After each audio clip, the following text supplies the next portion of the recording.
Bismillahirrahmanirrahim. Assalamualaikum warahmatullahi wabarakatuh. Baik, pada kali ini kita akan belajar bahan ajar fisika untuk kelas 10 semester genap.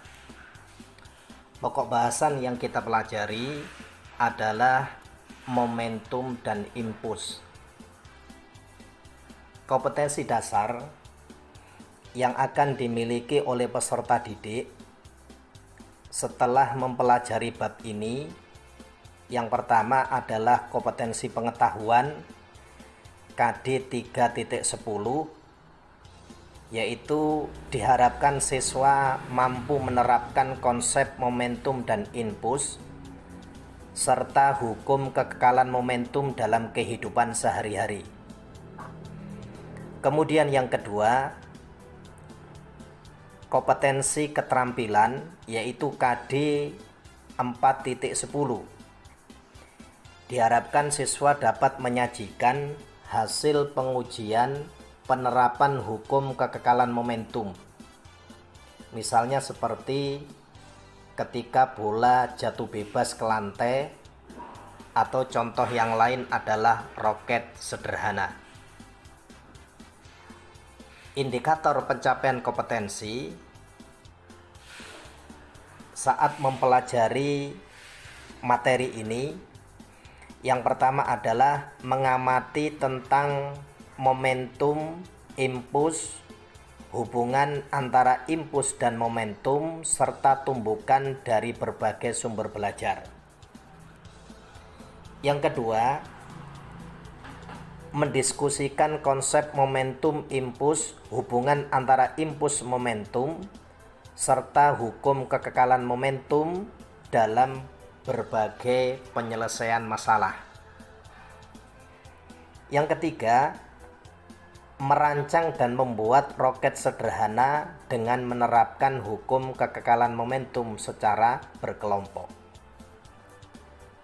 Dari indikator pencapaian kompetensi tersebut, tujuan pembelajaran yang diharapkan, yaitu yang pertama, diharapkan siswa dapat mengamati tentang momentum, impuls, hubungan antara impuls dan momentum, serta tumbukan dari berbagai sumber belajar. Yang kedua, diharapkan siswa dapat mendiskusikan konsep momentum impuls, hubungan antara impuls dan momentum, serta hukum kekekalan momentum dalam berbagai penyelesaian masalah. Yang ketiga, diharapkan siswa dapat merancang dan membuat roket sederhana dengan menerapkan hukum kekekalan momentum secara berkelompok.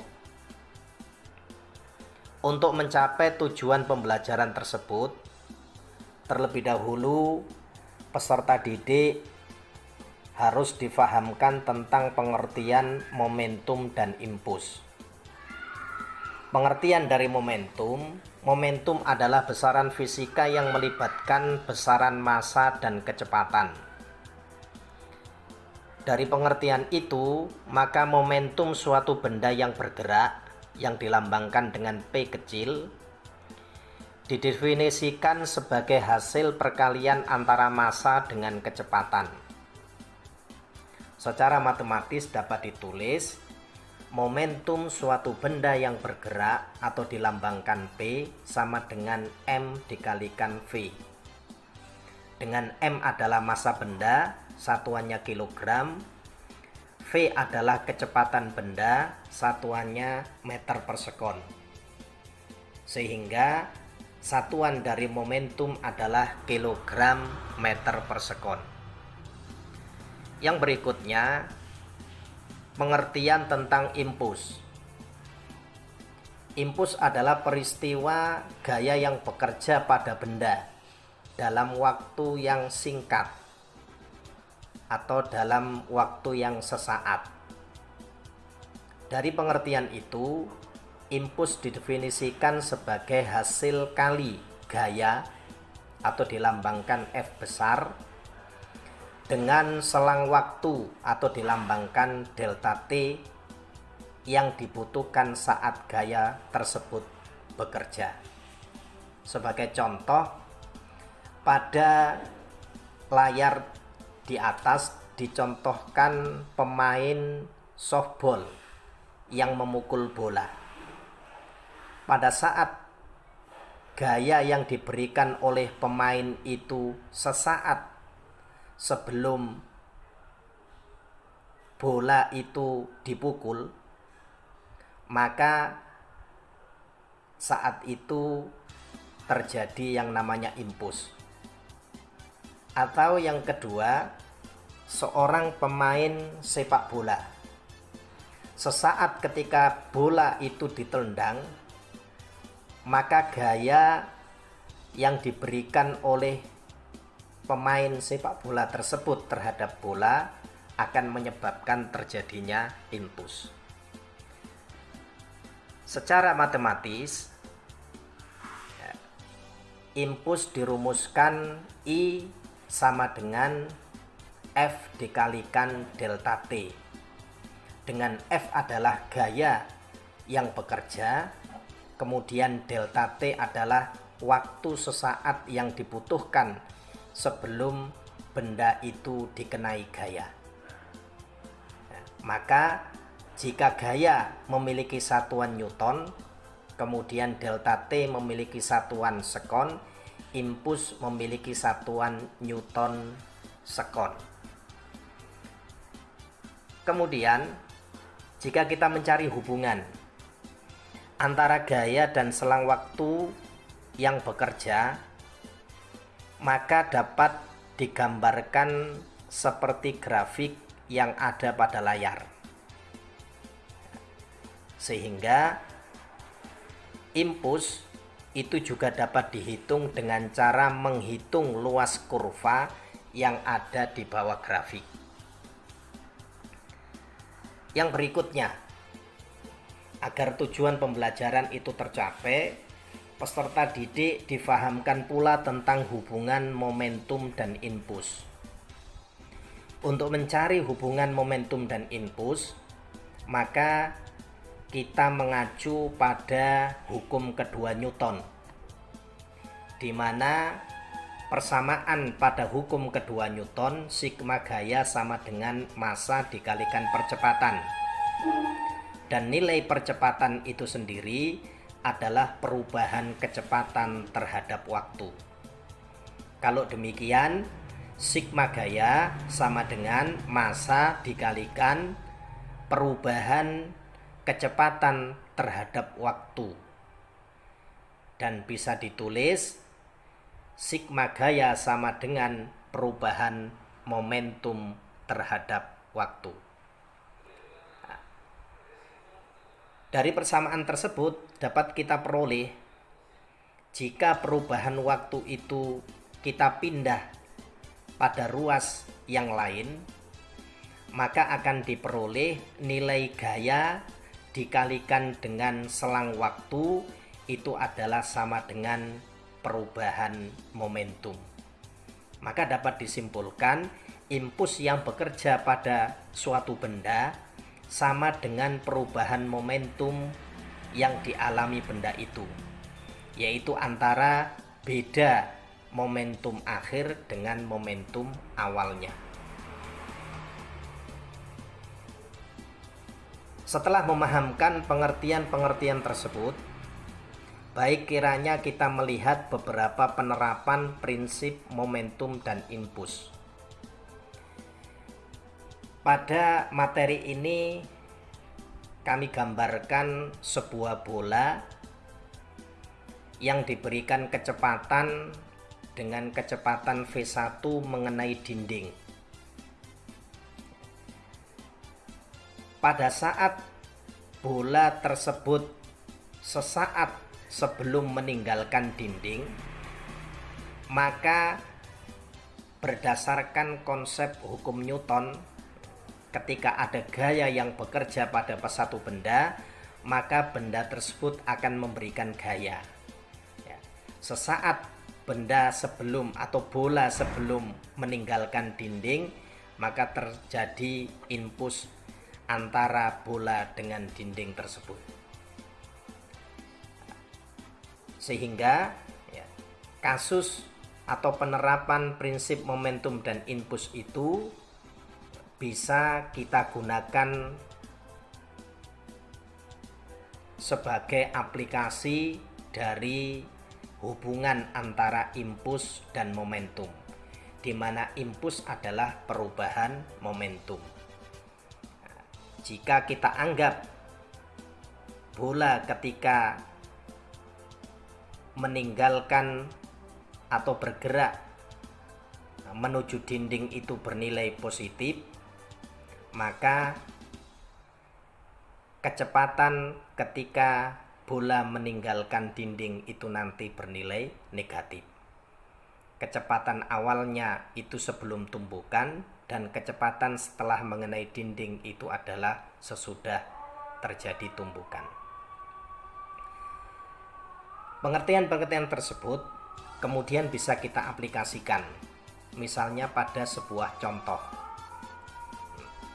Sebagai contoh soal, misalnya sebuah bola bermasa 50 gram jatuh dari ketinggian 7,2 meter.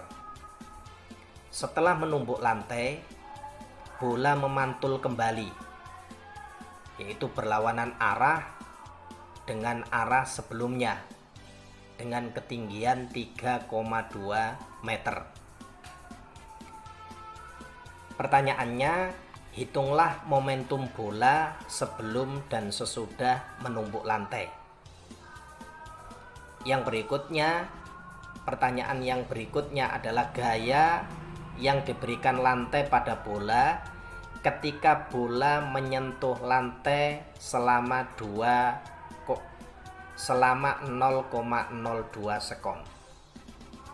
Nah, untuk menjawab soal tersebut, maka terlebih dahulu kita harus mampu membuat alur berpikir, di mana ada bola yang jatuh pada ketinggian tertentu mengenai sebuah lantai, dan kemudian bola itu dipantulkan dengan ketinggian tertentu pula.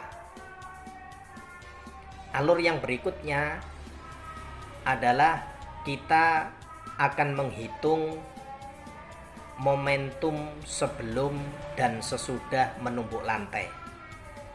Berarti ada P1 dan ada P2.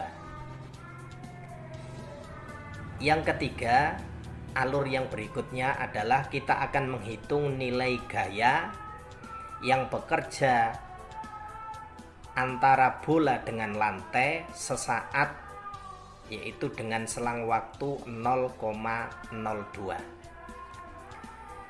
Maka untuk menjawab soal tersebut, terlebih dahulu kita harus memfokuskan pada pengertian momentum. Jika yang dicari adalah momentum sebelum bola mengenai lantai, maka nanti P1 sama dengan M dikalikan V1. Untuk massa benda telah kita ketahui. Yang belum kita ketahui adalah kecepatan dari bola tersebut. Berdasarkan konsep gerak jatuh bebas, maka akan diperoleh nilai kecepatan V1 sama dengan akar 2GH. Jika kita anggap bola yang jatuh ke lantai itu arahnya negatif, maka cukup kita berikan arah negatif. Kemudian yang kedua, momentum sesudah bola mengenai lantai, maka P2 sama dengan M dikalikan V2. Untuk V2, jika kita mengambil konsep gerak jatuh bebas, maka akan diperoleh persamaan yang sama, V2 sama dengan 2GH, akar 2GH. Dengan ketentuan kalau tadi V1-nya itu kita anggap negatif, maka V2-nya kita anggap menjadi positif. Kemudian setelah alur berpikir seperti itu dapat kita fokuskan, kita dapat menghitung besar dari V1. Nah, akar 2GH, 2 dikalikan G-nya 10, H1-nya adalah 7,2.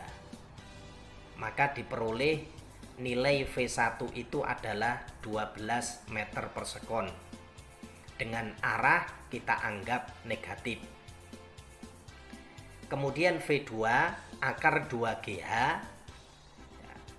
2 dikalikan 10, H2-nya ketika bola memantul dari lantai tadi 3,2. Sehingga V2-nya kita peroleh 8 meter per sekon. Kalau yang V1 kita anggap negatif, maka V2-nya akan bernilai positif, yaitu menunjukkan arah. Sehingga momentum sebelum tumbukan akan kita dapatkan massa dikalikan kecepatan.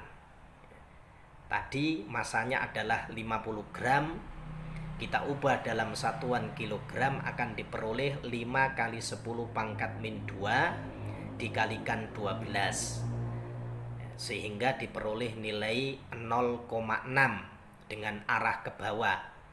Kita berikan arah negatif. Nilai momentumnya 0,6 kg meter per sekon. Adapun P2-nya adalah M dikalikan V2.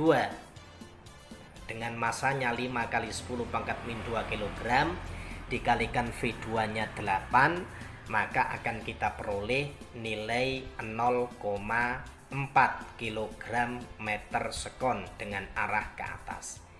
Jadi momentum sebelum tumbukan adalah min 0,6 kg meter per sekon dan setelah tumbukan adalah 0,4 kg meter per sekon. Untuk soal yang berikutnya, yaitu kita akan mencari gaya yang bekerja. Nah, kita memiliki hubungan impuls sama dengan gaya dikalikan selang waktu,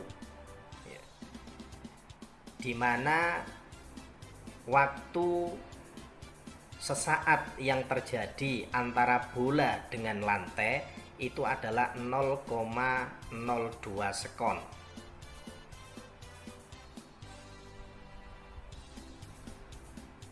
Sehingga gaya yang bekerja itu bisa dihitung impuls dibagi dengan selang waktu. Impulsnya akan kita peroleh dari perubahan momentum, yaitu P2 dikurangi P1, 0,4 dikurangi dengan min 0,6. Min dengan min maka akan menjadi nilai positif, sehingga impuls yang bekerja atau yang diberikan antara bola dengan lantai itu adalah 1 kg meter per sekon. Jika demikian, maka gaya yang bekerja adalah 1 dibagi 0,02 akan diperoleh nilai 50 Newton. Maka dapat disimpulkan gaya yang diberikan lantai untuk melawan gerak bola yang jatuh adalah sebesar 50 Newton. Terima kasih. Itu adalah beberapa materi berkaitan dengan momentum impuls. Mudah-mudahan dengan materi ini akan banyak pelajaran yang bisa kita dapatkan. Kami akhiri. Assalamualaikum warahmatullahi wabarakatuh.